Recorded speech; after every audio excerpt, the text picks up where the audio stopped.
পাগল মন দাও না বাজান আমাই গর মারহাবা আল্লাহ জবানটা খুইলা আল্লাহর ডাকে শরণ নাই আল্লাহ আল্লাহ কোন সাধনে পাইব দয়াল তোমার রঙ্গা এই চরণ কোন সাধনে পাইব মুর্শিদ তোমার রঙ্গা দুই চরণ দাও না বাজান আমাই গর মারহাবা আল্লাহ আল্লাহ জবানটা খুইলা আল্লাহ আল্লাহ আমার বলতে আমি নাই রে তুমি মুর্শি বন রে দয়াল তুমি মুর্শি বন মারহাবা আল্লাহ আল্লাহ আমার বলতে আমি নাই রে তুমি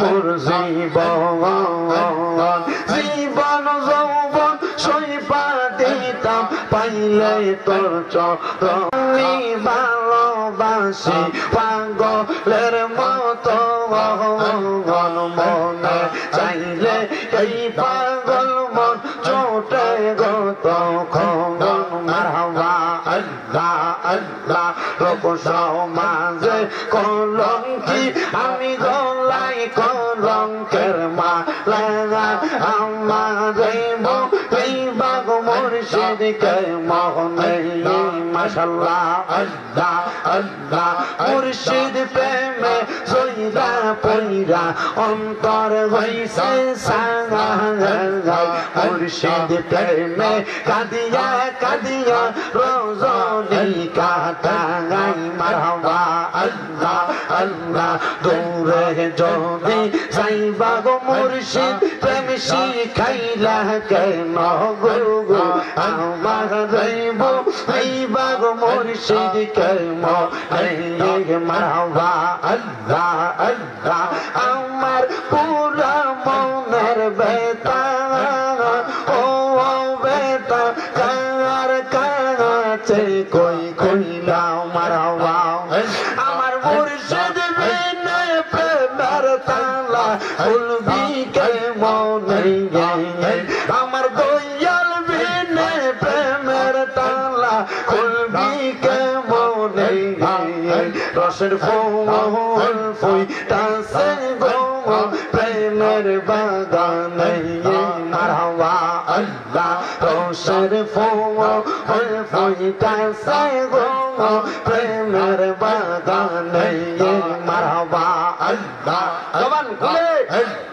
আল্লাহর সামনে সেই বাগানের তোমার কথা রায়া সদাই তাকে পাগল গো বাগানা আল্লাহ নবীর প্রেমে তারা হইছে দিবানা রসের ফুল ফুইতাছে গো প্রেমের বাগানে মারহাবা আল্লাহ আল্লাহ আল্লাহ আল্লাহ পাঞ্জা তন পান জাতন নবীজি পানাক পাঞ্জা ও গো নবীজি পানাক পাঞ্জা গো মাশাআল্লাহ আল্লাহ হযরত আলী মা ফাতেমা হযরত আলী মা ফাতেমা হাসান হোসেন ও গো নবীজি পানাক পাঞ্জা ও মাশাআল্লাহ আল্লাহ আল্লাহ আল্লাহ আল্লাহ আল্লাহ আল্লাহ আল্লাহ আল্লাহ আল্লাহ আল্লাহ আল্লাহ ইলাহা ইল্লাল্লাহু মুহাম্মাদুর রাসূলুল্লাহ সাল্লাল্লাহু আলাইহি ওয়াসাল্লাম। একটা জবানও বন্ধ রাখবেন না, জবানটা ছেড়ে দিয়ে বলেন জিকির করলাম কার। ও বন্ধুরে, ও নবীর উম্মতের দলেরা, আমি আর ডাইনে বামে যাব না, আমি ডাইরেক্ট আমার আলোচনার মধ্যে ঢুকে যাই। আমাকে সাবজেক্ট নির্ধারণ করে দিয়েছে দয়াল নবীর শান থেকে কারবালার বয়ানটা করার জন্য। আমি জানি না আপনারা কারবালার বয়ানের মর্মার্থটা জানেন। আমাকে যেহেতু কমিটি সাবজেক্ট দিয়েছে, পুরাতন ওয়াজ হইল আপনাদের কাছে করা লাগবে, তবে আমি চেষ্টা করব নতুনত্ব দিয়ে আপনাদের কাছে বয়ানটা উপস্থাপন করার জন্য। আমার মুসলমানেরা, আমরা আল্লাহর জিকির করলাম, আপনারা বলেন আমার নবী জিকির করছে কার? আদম নবী করছে কার? ঈসা নবী করছে কার? মুসা নবী করছে কার? আদম থেকে ঈসা নবী পর্যন্ত সকল নবীরা জিকির করছে কার? ও মুসলমান, জিকির শুধু আল্লাহ আল্লাহ ডাকা নয়, জিকির হইল অন্তরের মধ্যে আল্লাহ নামের সবর্ণটা, আল্লাহ তাআলার নামের একটা ঢেউ লাগায় দেওয়া। আপনি যদি জবান দিয়েও জিকির না করতে পারেন, আপনার জবানটা যদি বোবা হয়ে যায়, আপনার জবানটা যদি বন্ধ হয়ে যায়, আপনি যদি কলবের জিকির করেন গো, আপনার কলবের মধ্যে আল্লাহর জিকিরের একটা পয়গাম থাকবে। ওই নবী মুহাম্মদুর রাসূলুল্লাহ সাল্লাল্লাহু আলাইহি ওয়াসাল্লাম, মদিনার কামলিওয়ালা দয়াল নবী, উনি বলেন আমি আল্লাহ তাআলার একটা জিকির করছি, ওই জিকির হলো ফজরের নামাজ। আমি আল্লাহ তাআলার জিকির করছি, ওই জিকির হলো যোহরের নামাজ। আমি আল্লাহ তাআলার জিকির করছি, ওই জিকির আসরের নামাজ। আমি আল্লাহ তাআলার জিকির করছি, ওই জিকির মাগরিবের নামাজ। আমি আল্লাহ তাআলার জিকির করছি, ওই জিকির এশারের নামাজ। এই জিকির দ্বারা সেই অর্থ বোঝায়, কিন্তু আমার নবী কয় উম্মত, আমি দয়াল নবী রহমাতুল লিল আলামিন নবীজি একদিন ফজরের নামাজ পড়িয়া গো, আমি দয়াল নবী রহমাতুল লিল আলামিন নবীজি আমার ঘর থেকে রওনা করলাম মসজিদে কুবার দিকে। ও মুসলমান, আপনারা যারা হজ করেছেন, আপনারা যারা উমরা করেছেন, আপনারা অনেকেই জানেন মসজিদে নববী থেকে একবারে ডান দিক বরাবর কিবলা দিয়ে কর্নার দিয়া 310 নম্বর গেটের সামনে দিয়ে একবারে সামনের দিকে হাঁটলে, একটু সামনে গেলে 10 মিনিট হাঁটলে একটা মসজিদ আছে, যে মসজিদের নাম কুবা মসজিদ। ওই কুবা মসজিদের ভিতরে কেউ যদি 2 রাকাত নামাজ আদায় করে, আমার আল্লাহ তাআলা তার আমল নামার মধ্যে একটা উমরা হজের সওয়াব দিবে। জোরে জোরে কি বলা যাবে না সুবহানাল্লাহ? আমার নবীজি প্রত্যেক সপ্তাহে সোমবার দিনের বেলা আমার নবীজি কুবা মসজিদে গমন করতেন। ফজরের নামাজের পরে গমন করতেন, যোহরের নামাজের আগে আমার নবী কুবা মসজিদ থেকে চলে আসতেন। মুসলমান ইমামদার, আমার দয়াল নবী বলেন, আমি দয়াল নবী সোমবার সকাল বেলা শীত শীত ভাব, আমি দয়াল নবী আমার হুজরা মোবারক থেকে বের হইলাম। আমি সামনের দিকে হাঁটতেছি, যাইতে যাইতে যাইতে যাইতে আমি নবীজি কুবা মসজিদের দিকে যাব। এই কুবা মসজিদ এবং মদিনা শরীফের মধ্যবর্তী জায়গায় নবীজির কলিজার টুকরা কন্যা হযরতে খাতুনে জান্নাত ফাতেমাতুজ জোহরার বাড়ি। জোরে কি বলবেন না? কোন খাতুনে জান্নাত? এই কাশেরটা এলাকার পর্দার অন্তরালের মা বোনেরা, আপনারা যারা শামীম রেজার বয়ানগুলো শুনতেছেন, আপনারা যারা ওয়াজ মাহফিল শুনেন, আপনারা যারা স্বামীর খেদমত করেন, আপনারা যারা মা বাবার খেদমত করেন, আপনারা যারা পর্দা করে চলেন, আপনারা যারা বেহায়াপনায় লিপ্ত নাই, আপনারা যারা নামাজ পড়েন, আপনারা এই মা ফাতেমার সাথে জান্নাতে যাবেন। অনেক একবার মুখটা আপনারা বন্ধ করে রাখেন যে সুবহানাল্লাহ বলে তারা জন্য হইবে, কিন্তু মুহাব্বতে কন্যা সুবহানাল্লাহ। এই খাতুনে জান্নাত ফাতেমার ব্যাপারে একটা গজল লেখে, এক নামে তোমার ফাতেমা আর এক নাম বোতল মাগো, এক নামে তোমার ফাতেমা আর এক নাম বোতল, তুমি জান্নাতি বুলবুল মাগো, নুরানি ফুতুল, তুমি জান্নাতি বুলবুল মাগো, নুরানি ফুতুল। আইরে এক নামে তোমার ফাতেমা আর এক নাম বোতল মাগো, এক নামে তোমার ফাতেমা আর এক নাম বোতল, তুমি জান্নাতি বুলবুল মাগো, নুরানি ফুতুল, তুমি জান্নাতি বুলবুল মাগো, নুরানি ফুতুল, তুমি খাতুনে জান্নাত মাগো, সরদারে জান্নাত, তোমার জন্য নাজিল হলো কোরআনের আয়াত, তুমি সরদারে জান্নাত মাগো, খাতুনে জান্নাত, তোমার জন্য তোমাদের জন্য কোরআনের আয়াত, তুমি তোমরা সবাই মিলে নবী বাগের ফুল, বলেন তুমি তোমরা সবাই মিলে নবী বাগের ফুল, তুমি জান্নাতি বুলবুল মাগো, নুরানি ফুতুল, তুমি জান্নাতি বুলবুল মাগো, নুরানি ফুতুল। এক নামে তোমার ফাতেমা, আর কে নাম বোতল মাগো, এক নামে তোমার আর কে নাম বোতল, তুমি জান্নাতি বলবো মাগো, নবী বাগের ফুল, তুমি জান্নাতি বলবো মাগো, নবী বাগের ফুল। জোরে জোরে বলেন আল্লাহু আকবার। আমার নবী বলেন উম্মত, ওই ফাতেমা কোন ফাতেমা? আমি নবী যেই ফাতেমার ব্যাপারে বললাম, আল ফাতেমা তু সাইয়্যিদাতুন নিসাই আহলিল জান্নাহ, আমার ফাতেমা হইল আমি নবীজির মহিলা উম্মতের জান্নাতের সরদারিনী। আমার কাছে এলাকার পর্দার অন্তরালের মা বোনেরা গো, তোমরা ওই মা ফাতেমার সাথে জান্নাতে যাইবা। আমার নবী কয় জগতের মানুষ, ও ও দুনিয়ার মানুষের দলেরা, আমি দয়াল নবী আবার রওনা করলাম মক্কাতুল মদিনাতুল মুনাওয়ারা থেকে মসজিদে কুবার দিকে আমি রওনা করলাম। আমি রওনা করার পরে গো, হঠাৎ করে মা ফাতেমার বাড়ির সামনে যাইয়া আমার মনটা একটু নরম হয়ে গেছে। আমি দয়াল নবী খাতুনে জান্নাত ফাতেমার ঘরের দিকে প্রবেশ করব। ও বন্ধুরে, আপনাদের দোয়ার বরকতে আমি ওই মা ফাতেমার বাড়ির সামনে যাইয়া আল্লাহ তাআলার কাছে দোয়া করে আসছে। মা ফাতেমার বাড়িটার মধ্যে ধইরা ধইরা চুমা দিছি। মা ফাতেমার বাড়ির যে ধুলাবালিগুলো আমার গায়ে লাগাইছে, আমি একটা কথা চিন্তা করছি রে, কোন জায়গার মধ্যে জানি নবীজির কন্যা খাতুনে জান্নাতের কদমটা পড়ছে, যিনি জান্নাতের সরদারিনী হবে, ওনার কদমটা যদি আমার মাথার মধ্যে লাগাইতে পারতাম, আমার জীবনটা ধন্য হয়ে যাইত। ও মুসলমান, আমার নবী বলেন শীতের সকাল বেলা কালো রঙের একটা চাদর লাগায়া আমি নবী খাতুনে জান্নাতের ঘরের সামনে গেলাম। আমি সামনে যাইয়া সালাম বিনিময় করলাম, আসসালামু আলাইকুম ওয়া রাহমাতুল্লাহ। সালামটা দেওয়ার সাথে সাথে গো, আমার খাতুনে জান্নাত ফাতেমা আয়েশা ঘরের দরজাটা খুইলা আমার খাতুনে জান্নাতের ঘরে আমি নবী প্রবেশ করলাম। আমি নবী যে খাতুনে জান্নাতের ঘরে প্রবেশ করার সাথে সাথে আমি দয়াল নবী দেখলাম হযরতে মাওলা আলী মুশকিল কুশা রাদিয়াল্লাহু তাআলা আনহু, উনি আমার সামনে আগমন করলেন। যখন মাওলা আলী আগমন করলেন, আমি দয়াল নবীজির কালো চাদর মোবারকটা আমি এমন করে লম্বা করে বিছিয়ে দিলাম। ওই চাদরটা লম্বা করে যখন আমি নবী মেইলা ধরলাম, আমি নবী মাঝখানে বসা, আমি বললাম, ও হযরতে মাওলা আলী, আপনি আমার চাদরের নিচে প্রবেশ করেন। আমার চাদরের নিচে মাওলা আলী প্রবেশ করলেন।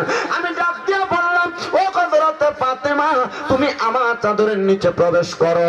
এবার খাতুনে জান্নাত ফাতেমা প্রবেশ করছে। জোরে জোরে বলেন মারহাবা। মাদ্রাসার ছাত্রদেরকে একটু বাইরে হওয়ার সুযোগ দেন। যাও তোমরা আস্তে আস্তে যাও। এরা তো এখনো পর্যন্ত সজাগ, আলহামদুলিল্লাহ। এখানে হেফসখানা আছে, মাশাআল্লাহ কোন মারহাবা কোন। আল্লাহ প্রত্যেকটা ছাত্রের বরকত দান করুন। এরা খাওয়াইছেনি খাইছনি তোমরা? যাও আস্তে ধীরে যাও, মারহাবা। আমিও আপনাদের এখানে যখন আসছি, আপনারা দোয়ায় আমার 6টা মাদ্রাসায়, আপনারা দোয়া করেন না কেন? 6টা মাদ্রাসা হইলে মনে গুণ হইব। হ্যাঁ, কুমিল্লা, চকবাজার, নূরপুর, সমনীতি, অসাধু কেমন আমার এই মাদ্রাসা। আসার সময়ও আমার এই মাদ্রাসা থেকে উঠে আসছি। আজকে আমার 2টা ছেলে কোরআন কারীমের সবক নিছে আপনাদের দোয়ায়। একটা আপনার এলাকার নাতি, ওই মহেশপুর বাড়ি, মহেশপুর আপনাদের এলাকার নাতি, ওইটা পরে। আরেকটা হচ্ছে ওই যে কুমিল্লা কনেশতলা, 2টা বাচ্চা সবক নিছে। আমি নিজে সবক দিয়ে উঠে আসছি। আইসা এরপর আপনাদের এখানের উদ্দেশ্যে রওনা দিছি। আমার মাদ্রাসার ছাত্রদের জন্য একটু খাস করে দোয়া করবেন। আলহামদুলিল্লাহ আপনাদের দোয়া 1170 জন ফলাফল। আর আবার ধরে কয় না তো। আরে আমরা যদি ফলাফল নিয়ে মাঠে যেয়ে যুদ্ধ করতাম আর রাস্তা বন্ধ করার চেষ্টা করতাম, আমরা বহুত আগে পারলাম হইলে। কিন্তু না, আমরা ফলাফল শিখাই না। কথা কয় না, কি দরকার আব্বা? আমি আমার ফলাফল কইছি কোরআন আমার ছেড়ে শুধু আমার লেগে দোয়া করবি। আর খাঁটি আলেমী দিন হওয়ার পর যদি আলেম হইতে পারোস, তাহলে তখন আমার লেগে একটু দোয়া করবি, আর দেশবাসীর লেগে দোয়া করবি, মানুষের খেদমত করবি। রাজি আছো? হুজুর রাজি। আলহামদুলিল্লাহ। অন্য মাদ্রাসাত গেলে কোনো আওয়াজ নাই, দোয়া করবেন আপনারা। আল্লাহ কবুল করুক। জোরে কোন আমিন। এবং মুহাম্মদে দরুদ শরীফ পড়েন, আল্লাহুম্মা সাল্লি আলা মাদিনা বিয়ানা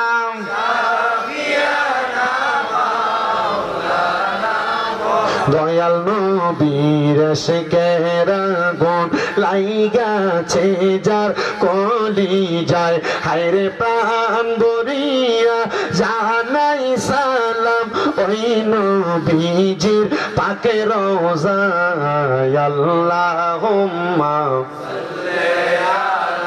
হযরতে মওলা আলীরে ঢুকায়া আমার নবীজি ইমাম হাসান আর হোসেনকেও প্রবেশ করাইলেন। মাঝখানে আমার নবী হযরত মা ফাতেমা, হযরত মাওলা আলী, ইমাম হাসান হোসেন, আমার নবী তাদেরকে প্রবেশ করায়া এবার আল্লাহ তাআলার কাছে দুইটা হাত তুললেন। আমার নবী হাত তুইলা দোয়া করে আল্লাহুম্মা হাউলাই আহলু বাইতি। আমার নবী দোয়াটা করার সাথে সাথে আমার নবীজি আয়াতে কারিমা এই দোয়ার মাধ্যমে জানায় আল্লাহ আপনি এদেরকে কবুল করেন, এরাই হইল আমার আহলে বায়াত। ও মনোবাই ফাঁকেতে পাঞ্জাতে নিরাকারে নিরঞ্জন, এক বস্তুতে দুই রকম বুঝায়। শরীয়তের সতেক নাম, তরিকতের নাই মোকাম, হাকিকত বুঝিলে মারফত পাইরে মন পাগলা বনুরায়। ও তুই ডুব দিলি না পাকে দরিয়ায়, ও তুই ডুব দিলি না সুখ খাইলি না আজকের দরিয়ায় রে মন পাগলা বনুরায়। ও তুই ডুব দিলি না পাকে দরিয়ায়। ও মনরে সাবিনি সে আলী মরতু যাই রে মন পাগলা বনুরায়। ও তুই ডুব দিলি না পাকে দরিয়ায়, ও তুই ডুব দিলি না সুখ খাইলি না আজকের দরিয়ায় রে মন পাগলা বনুরায়। ও তুই ডুব দিলি না পাকে দরিয়ায়। আমার নবী যখন দোয়াটা করলেন, আমার নবী দোয়া করার সাথে সাথে আমার আল্লাহ আরেকটা কোরআনের আয়াত নাজিল করে দিছে। বিসমিল্লাহির রহমানির রহিম। জোরে সোরে কোন আল্লাহু আকবার। আপনারা জানেন আল্লাহু আকবার কোন হুজুরদের ইতাছে বিরিয়ানি রান্না তারা এটা খাওয়ানোর মতো জোর শক্তি দিয়ে তো আল্লাহু আকবার জোরে করতে হবে। ইন্নামা ইউরিদুল্লাহু লিইউযহিবা আনকুমুর রিজসা আহলাল বাইতি ওয়া ইউতাহিরাকুম তাতহীরা। জবান খুলে জোরে কন্যা আল্লাহু আকবার। আমার আল্লাহ কোরআনের আয়াত নাযিল করে দিয়েছেন, নিশ্চয়ই যারা আপনার আহলে বায়াত, নিশ্চয়ই যারা আপনার বংশধর, আমি আল্লাহ তাআলা সকল প্রকার অপবিত্রতা থেকে আমি তাদেরকে দূরে রাখা, আমি আল্লাহ তাদেরকে পবিত্র বানিয়ে দিছি। এই জন্য নবীর পরিবারদেরকে পাক পাঞ্জাতন বলে সমর্থন করা হয়। বলে হুজুর কেন সমর্থন করা হয়? পাক শব্দের অর্থ তো পবিত্র, পাঞ্জা শব্দের অর্থ হলো পাঁচ, তন শব্দের অর্থ হলো দেহ, পাক পাঞ্জাতন মানে হলো পবিত্র পাঁচটা দেহ। আমার নবী ডাক দিয়া কইও জগতের মানুষ, এই পাক পাঞ্জাতন পবিত্র পাঁচটা দেহরে যারা ভালোবাসবে, আমি নবী বললাম এদেরকে ভালোবাসলে তারা নূহ নবীর কিস্তির মতো নাজাত পাওয়া যাবে। নূহ নবীর জামানায় নূহ নবীর নৌকাতে যারা আরোহণ করছে তারা বাঁচছে। আমি নবীর জামানায় আমার উম্মতে মুহাম্মদীরা যদি আমার আহলে বায়াতকে ভালোবাসে তাইলে তারাও বাঁচতে পারবে। এ মুসলমান রে, আমার নবী যখন এই দোয়াটা করার পর আয়াত নাযিল হয়েছে, এবার আমার নবীর একজন স্ত্রী চাদরটা তোলা দিয়া আমার নবীজির চাদরের নিচে প্রবেশ করতে লাগলেন। আমার নবী কই, স্ত্রী তুমি তোমার জায়গায় সম্মানিত, আমার বংশধরেরা তাদের জায়গায় সম্মানিত। নবী আমার এই কাজটা করার সাথে সাথে এবার হযরত ইমাম হাসান আর ইমাম হোসেনকে আমার নবীজির দুই হাতের মধ্যে ধইরা আমার নবী আবার মদিনার উদ্দেশ্যে রওনা করেছে। নবী সামনের দিকে যায়, হাসান হোসেন তো ছোট ছোট মানুষ। আমার নবীজি যখন দেখলেন তারা মরুভূমির রোদের কারণে বালির গরম সহ্য করতে পারে না, আমার দয়াল নবী ইমাম হাসান রাদিয়াল্লাহু তাআলা আনহুকে টান দিয়া আমার নবীজির ডান কাঁধ মোবারকের উপরে উঠায়া ফালাইছেন। আমার নবীজি ইমাম হোসেন রাদিয়াল্লাহু তাআলা আনহুরে টান দিয়া নবীজির বাম কাঁধ মোবারকের উপরে উঠায়া ফালাইছেন। আমার নবী তাদেরকে উঠায়া রাহমাতুল লিল আলামিন নবীজি এবার সামনের দিকে হাঁটতেছে। এমন টাইমে একজন সাহাবী ডাক দিয়া কয়, দেখছনি রে হাসান হুসাইনের ভাগ্য কত ভালো, তারা কত দামি একটা সাওয়ারের উপরে উঠে চড়তেছে। আমার নবীজির ঘাড় মোবারকটা এমন কইরা ফিরাইয়া ডাক দিয়া কই, ও সাহাবী, হাসান হুসাইনের ভাগ্য শুধু ভালো না, তোমরা বলতেছো হাসান হুসাইন দামি সাওয়ারের উপরে চড়তেছে, শুধু সাওয়ার দামি না রে, সাওয়ারের উপরে যে দুইজন সাওয়ারি আছে এই দুইজন সাওয়ারিও বড় দামি। আমার নবী বুঝাইছে নবী শুধু দামি না, নবীর সাথে ইমাম হাসান দামি, নবীর সাথে ইমাম হুসাইন দামি। ও নবী গো, কেন হাসান হুসাইন আপনি দামি বললেন? আমার নবী কয়, আমার আল্লাহ তাআলা আমি নবীরে খবর দিছে রে, খবর দিছে আমার ইমাম হাসান আর হুসাইনের শাহাদাতের বিনিময়ে আমার আল্লাহ তাআলা আমি নবীর লক্ষ লক্ষ কোটি কোটি গুনাহগার উম্মতকে মাফ করে দিবে। নবী আমার হাসান হুসাইনকে সঙ্গে নিয়ে আমার নবী মসজিদে নববীতে প্রবেশ করেছে। এমন টাইমে আমার নবীর কাছে হযরতে জিবরাইল আলাইহিস সালাতু ওয়াস সালাম আগমন করছে। জিবরাইল আইসা ডাক দিয়া কয়, নবী গো, আপনি দয়াল নবী রাহমাতুল লিল আলামিন নবীজির এই দুইটা নাতিরে আমার আল্লাহর রাস্তায় দিয়া দেওয়া লাগবে। আমার নবী কয়, জিবরাইল, আমার দুইটা নাতিরে আমি বড় ভালোবাসি রে, আমার দুইটা নাতিরে আমি নবী দিতে পারবো না। আমার আল্লাহকে বলো আমি নবীর দুইটা সন্তান হযরতে তৈয়ব এবং তাহের এই দুইটা সন্তানরে যেন আমার আল্লাহ নিয়ে যায়, তবুও আমার নাতিদেরকে যেন না নিয়ে যায়। ও নবীজি, নানা হইয়া কেমনে নাতিদেরকে এত ভালোবাসেন, নিজের দুইটা ফুতের তো কোরবান দিয়া দিতেছেন, নাতিরে এত কেন ভালোবাসেন? বলে, আমার এই দুইটা নাতির কারণে আমি নানার উম্মতেরা মাপ পাইব। জোরে জোরে কোন সুবহান, আস্তে কই সুবহানাল্লাহ।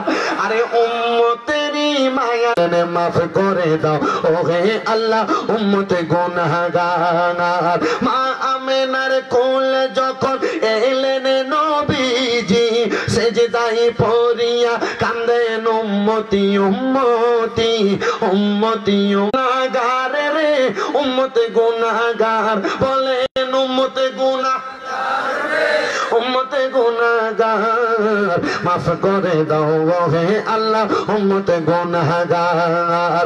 সেই নবীজির প্রেমেতে হলে দিয়াগার, বলেন মাফ করে দাও ও হে আল্লাহ, উম্মতে গুনাহগার। বন্ধু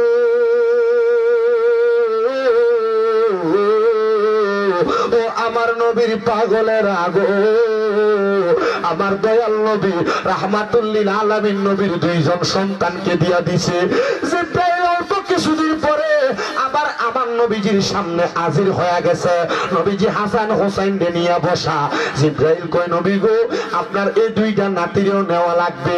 আমার নবী কয়, জি, আমার বন্ধু তো উম্মতের পাগল, আমার বন্ধুরে বলো না হযরত ইমাম হুসাইন যখন কারবালাতে শাহাদাত বরণ করবে, কারবালার ময়দানে কিছু দাড়িওয়ালা, কিছু টুপিওয়ালা, কিছু পাগড়িওয়ালা, পাগড়িওয়ালা, পাঞ্জাবিওয়ালা আমার নবীর নাতির গলা মুবারকের মধ্যে ছুরি চালাইব। আমার নবীজির নাতির যত ফোঁটা রক্ত মাটির মধ্যে পড়বে রে, আমি দয়াল মহিলা কলিজা বাঁধার সাথে ই বিষ পান করে দিছে। আমার নবীজি যখন দুনিয়া থেকে ইন্তেকাল করে চলে যাবে, ওই বিষয়কে আমার নবীকে পাকড়াও করেছিল। আমার নবীজি রাহমাতুল লিল আলামিন নবীজি ওই বিষক্রিয়ার যন্ত্রণার কারণে আল্লাহ তাআলা আমার নবীকে শহীদের মর্তবা দিয়া ভরপুর করছে। আমার নবীজির কোনো গুণের অভাব নাই, কোনো শানের অভাব নাই, কোনো মর্যাদার অভাব নাই। আমরা সেই নবীর উম্মত হইতে পেরে খুশি চলে গেছেন। আমার নবীজি হযরত ইমাম হাসান রাদিয়াল্লাহু তাআলা আনহুর ঠোঁট মুবারকের মধ্যে চুমা দেয়, ইমাম হুসাইন রাদিয়াল্লাহু তাআলা আনহুর গলা মুবারকের মধ্যে চুমা দেয়। খাতুনে জান্নাত ফাতেমা বলে, এ জগতের মানুষেরা, আমি আমার দুইটা সন্তানকে কিছুক্ষণ না দেখতে পাইয়া আমি দৌড়ে মসজিদে নববীর সামনে গেলাম। আমি দেখলাম আমার আব্বা জান হযরত ইমাম হাসানের ঠোঁটের মধ্যে সাল্লাল্লাহু আলাইহি ওয়াসাল্লাম মদিনার নবী।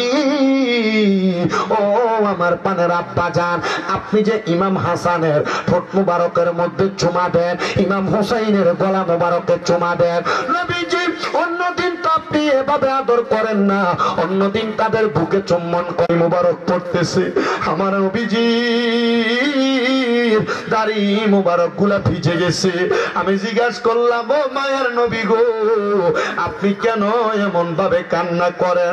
আমার নবী জবাব দেয়, ফাতেমা, আমি নবী দুনিয়ার জমিনের মধ্যে একদিন থানায়, কিন্তু সপ্তমবার 7তম বার যখন ইমাম হাসান রে বিষ পান করাইছে, বিষের সাথে মরুভূমির নুরি নুরি গুড়ি পাথর গুলাকে একবার বাইটা বাইটা ইমাম হাসানের শরবতের সাথে পান করে দিছে।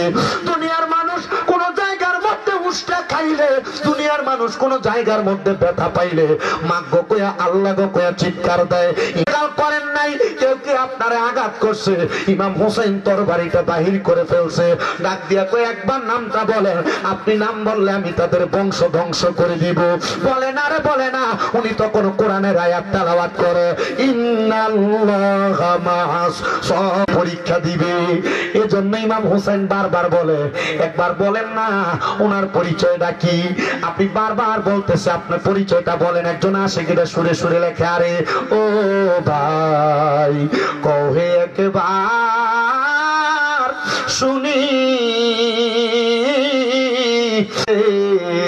জান্নাতে ফাতেমা জননী রে, বাইরে আমার সোনার চন্দ্রমণি।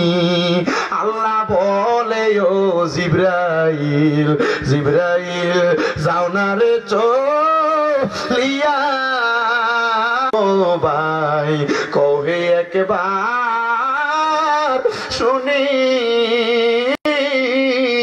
আর কে তোমারে খাওয়াইলো জহর নবীজির পরানি রে,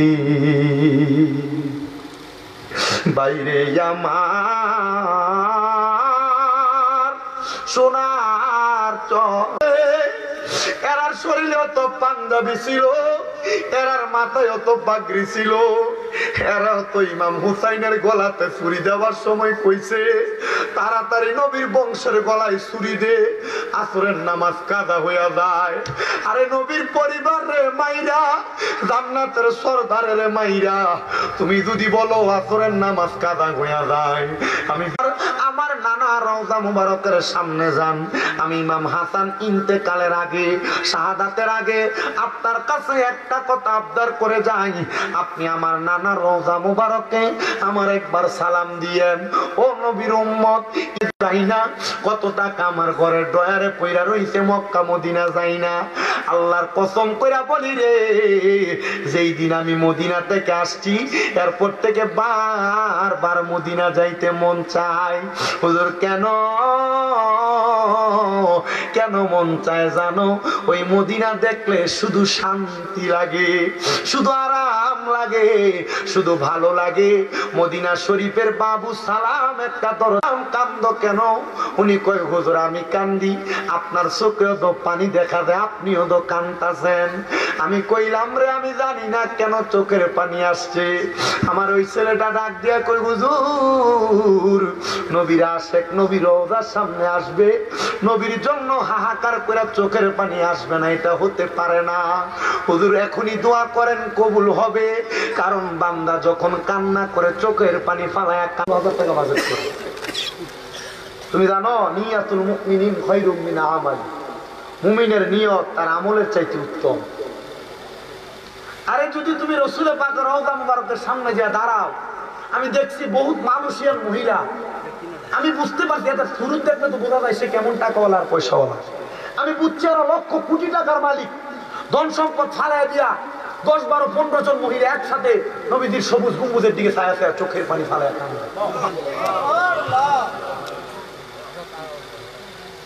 আমি চাই দেখছি বহু পাকিস্তানি রওজা মুবারক দেখার স্বাদ কত। নিয়ত করেন বেটা, এই মদিনা যাইতে চাই কিনা, রওজা মুবারক দেখতে চাই কিনা, নবীজির দিদার চাই কি চাই না। ডান হাতের শাহাদাত, ডান হাতের তালু করে দিবে, বলেন আল্লাহ মরণের আগে একবার মক্কা মদিনা। বাবাজিরা, বন্ধুরা, ইমাম হাসান শাহাদাত বরণ করতেছে, তখন বলে নানার রওজায় সালাম দিও। তাহলে নানার রওজায় সালাম দেওয়ার মর্যাদা আসেনি? ইমাম হাসান চলে গেছেন, ওই কুফা নগরীর মানুষ একটার পর একটা চিঠি লেখা পাঠায় ভালো না রে। এই কুফার মানুষ তোমার বাবা হযরত আলী রে কুফাতে দাওয়াত দিয়া নিয়া হযরত আলীর পায়ের ভিতরে তীর মাইরা দিছে, তোমরা কুফা নগরীতে যাও না। এমন ভাবে চিঠি দিতে দিতে 1250 চিঠি দিছি, ইমাম নাই। ইমাম হোসেন কই, ও মদিনাবাসীরা আমার তাড়াতাড়ি অনুমতি দাও, আমি চইলা যাই ওই কুফা নগরীতে। যদি তারা আমার নানার কাছে নালিশ করে আমি আমার নানার কাছে মুখ দেখাইতে পারবো না। কুফার মানুষ মদিনার মানুষ কই যাইও না যাইও না। এমন টাইমে হযরত মুসলিম বিন আকিল যদি কারবালা কুফায় আগে যাইতো, শহীদ হইয়া যাইতো, আমি মুসলিম বিন আকিল আমার মুহাম্মদুর রাসূলুল্লাহর কাছে মুখ দেখাইতে পারতাম না। নবী যদি বলতো, নবী যদি বলতো, নবী যদি বলতো আমি তুমি দুনিয়াতে বাইচা থাকতে আমার নাতি আগে কেমনে শাহাদাত হইনো, আমি নবীর কাছে আমরা দুই ভাইয়ের যদি প্রশ্ন করে আমরা নবীর জবাব দিব কি? বয়স কত? বয়স 7। এরও বলতেছে আমার নবী যদি আমরা কয় তোমরা বাইচা থাকলে আমার নাতির গলায় ছুরি গেল কেমনে, কি জবাব দিব আব্বা? হয়ে যাবে পুরা মদিনাবাসী অবাক। আর এই ছোট ছোট বাচ্চা এরা কারবালার ময়দানে যাবে? কুফা নগরীর মানুষের তো খাস করবে না। আমার মুসলমান ইমানদারেরা ছোট দুইটা বাচ্চারে নিয়ে কুফা নগরীতে গেছে। কুফাতে যাওয়ার পর হালাওয়া সাহালান দিয়া রিসিভ করে নিছে। এবার হযরত মুসলিম বিন আকিলের কাছে 3000 মানুষ ইসলাম গ্রহণ করছে, বায়াতে রাসূল গ্রহণ করছে। মুসলিম বিন আকিল একটা চিঠি লিখছে, ইমাম হোসেন আপনি কুফা নগরীতে আগমন করেন, কুফা নগরীর অবস্থা বড় ভালো, এরা বড় সুন্দর আচরণ করে। ও মুসলমান, ও নবীর উম্মতের দল, এই চিঠিটা দেওয়ার সাথে সাথে ইবনে জিয়াদ কই মুসলিম বিন আকিল আপনার কাছে আমরা কেউ বায়াত নেই নাই, আপনি আমাদের কাছে বায়াত নেবেন। আপনার চিঠি পৌঁছে গেছে। হযরত মুসলিম বিন আকিল কই এটা তো বড় বেঈমানি। বলে বেঈমানি না কি বুঝি না গো, আপনার কাছে আমরা বায়াত নিব না। মুসলিম বিন আকিল নিয়ে জেলখানাতে বন্দী করছে।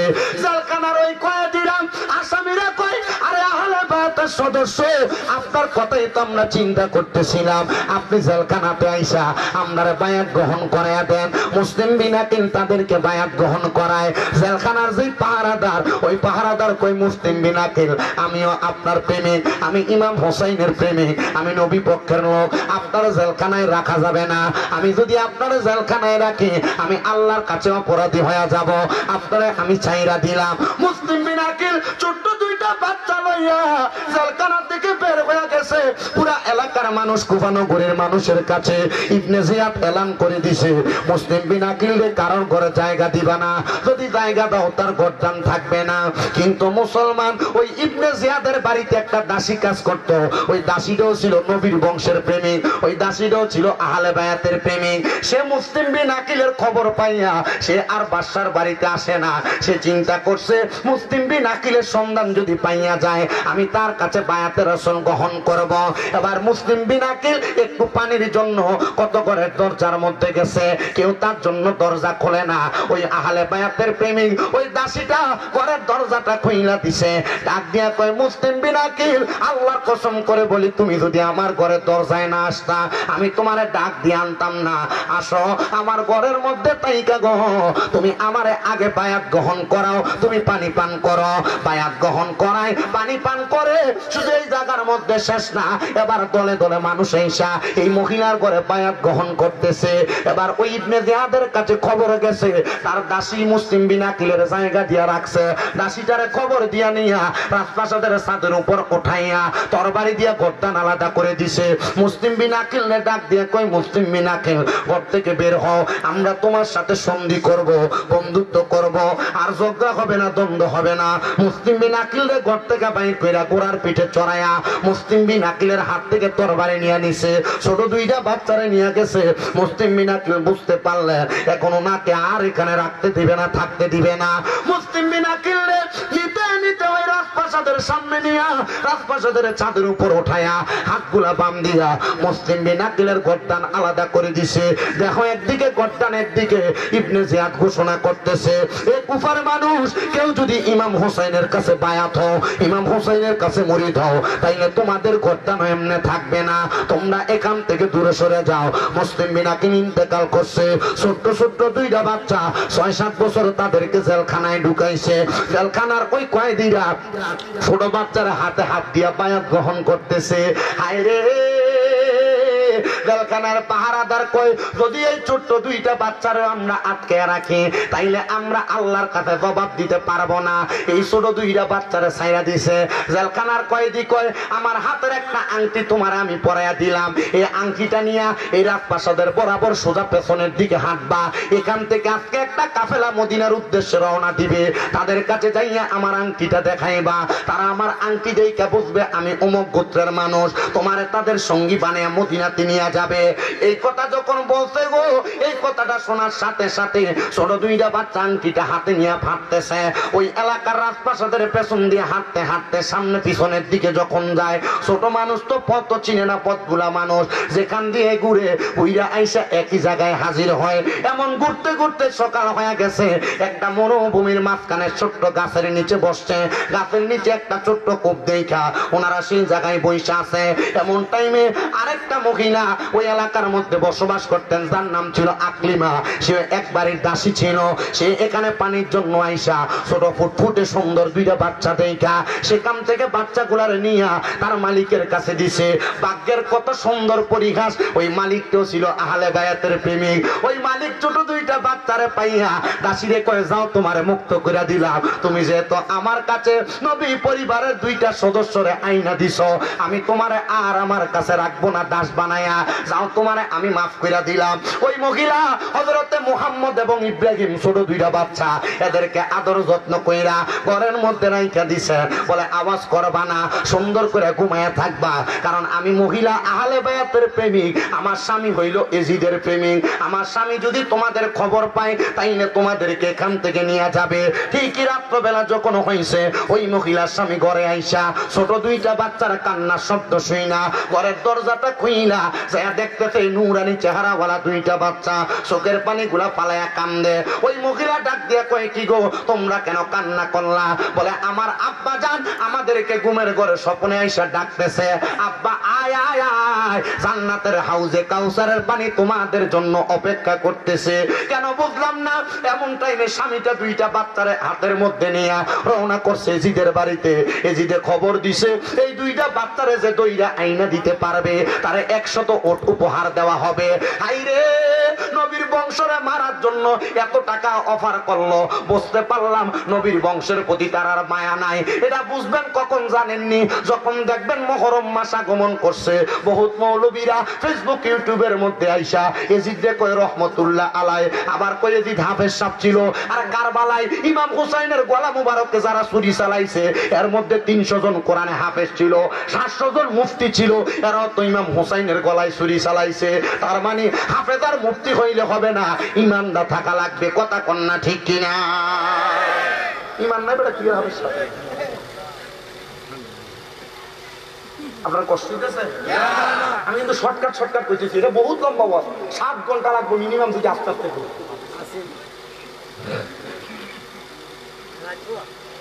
আমি বুঝছি না আমার এই সাবজেক্ট কেমনে দিল। নিশ্চয়ই যে কোনো কেউ আমার কারবালার ওয়াজ শুনছে না, হলে আমার এই সাবজেক্ট জীবনে দিত না। আমি কারবালার ওয়াজ শেষ করতে গেলে আমি কিন্তু যতক্ষণ ওয়াজ করি আমার ওয়াজের সময় শেষ। আমি ওয়াজে করি 1 ঘন্টা 20 মিনিট, ওয়াজের সময় শেষ। আমরা যে বইয়ে রয়েছেন আমার কাছে কষ্ট লাগে। কালকে তারাবি পড়া মাইয়া কা তারাবি হরে, আমরা দোয়া করবেন নি? যে দোহাই বাইরে দেন আপনারা বাসনের লাইন বক্তা শুরু মদিনাওয়ালার দোহাই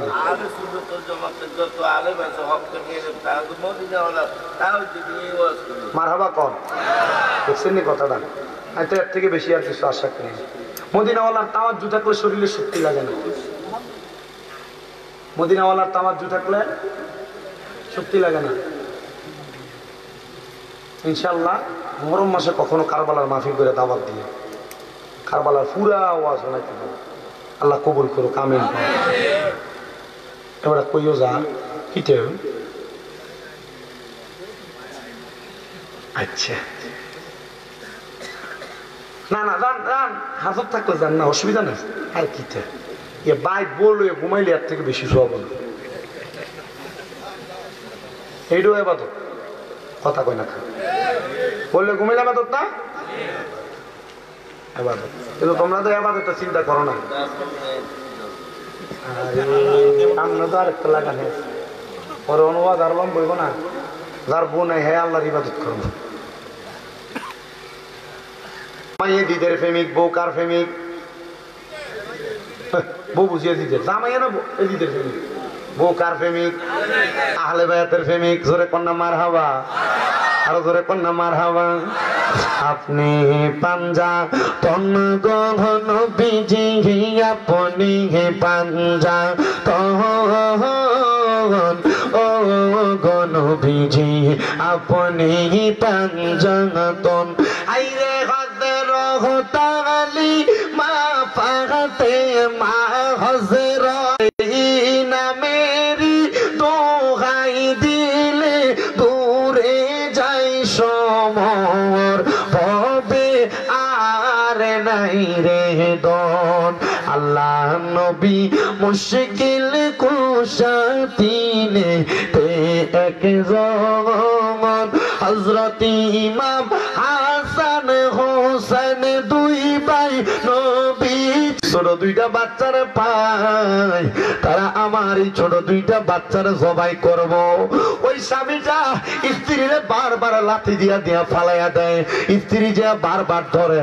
স্বামী কয় আমি যখন দেখলাম আমার বউ আমার যাইতে দেয় না, আমি সাথে সাথে তার গর্দান আলাদা করে ফেললাম। হাইরে ওই মুখে আর একটা বড় সন্তান আহলে বায়াতের প্রেমিক ওই আব্বাজানের কদমে ধরছে। আব্বা ছোট মানুষ, তারা বোঝে না, তাদেরকে এজিদের হাতে তুইলা দিয়েন না। ওই সন্তান এজিদ তো এজিদের মতো আচরণ করবে। এজিদ কয় আমি কইছি জীবিত আনতা, মরা কিনলে গানছ পুরস্কার পাইবা না। ওই লোক ডাক দিয়া কয় এজিদ রে, এই দুইটা বাচ্চার জন্য নিজের বউরে কতল কইরা দিছি, বড় ফুতেরে কতল কইরা দিছি, তুমি এখন আমার সঙ্গে বেঈমানি করলা। তুমি যে নবীর পরিবারের লোকে বেঈমানি করতা না, এটার তো কোনো গ্যারান্টি নাই। এই কথা যখন শুনছে ইবনে জিয়াদের মনে মায়া লাইগা গেছে। হায়রে এই লোকটা মনে আহলে বায়াতের প্রেমিক, তার গর্দানটা আলাদা করে ফেলছে। লোভ করা যাবে না, লালসা করা যাবে না। দেখছেন নি লোভ করে বউ হারাইছে, ছেলে হারাইছে, নিজেও গেছে। হায়রে ইমাম হোসেন রাদিয়াল্লাহু তাআলা আনহুর ছোট একটা বাচ্চা যার নাম হযরত আলী আসগর, একটা ছেলের নাম হযরত আলী আকবর, একটা আসগর একটা আকবর। ছোট বাচ্চাটা পানির পিপাসায় কাতর হয়ে গেছে গো। ইমাম হোসেনের জিহ্বাটা ছোট বাচ্চার জন্য পানি নেবা, বলে আমার জন্য না, আহলে বায়াতের সদস্য ছোট বাচ্চার জন্য পানি নেব। সামনে আসো বইরা, ওই ছোট বাচ্চাটার বুক বরাবর একটা তীর মাইরা দিছে। হাইরে ওই ছোট বাচ্চাটার বুকের মধ্যে যখন তীর মারছে, ইমাম হোসেন ওনার তাঁবুর সামনে যাইয়া ডাক দিয়া কয় সাহারা বানো, তোমার পশু পাখি খাইলো, কেহ বাধা না দিল, বাধা শুধু আসগরের বেলায়। হায়রে বাধা শুধু আসগরের বেলায়। হায়রে আমার বাবা ওই ইমাম হযরত আলী আকবর যখন দুনিয়া থেকে বিদায় হয়ে যায়, বিদায় হওয়ার সাথে সাথে হযরত আলী আকবর হাত তুলে কই আব্বা জান, আমি ইমাম হোসেন একটু পানি দেন না গো। ইমাম হোসেন কয় তোমার যে হালত, যে অবস্থা দেখা যায়, এখন তুমি পানি পান করতে পারবা না, তুমি এখন ইন্তেকাল করবা, শাহাদাতের পেয়ালা পান করবা। এ আলী আকবর যা যা, বিদায় হয়ে যা। দুনিয়ার জমিনে পানি যদি না পান করতে পারো, আমার নানা মুহাম্মাদুর রাসূলুল্লাহ তোমার জন্য হাউজে কাউসারের পানি লইয়া দাঁড়ায়া রইছি।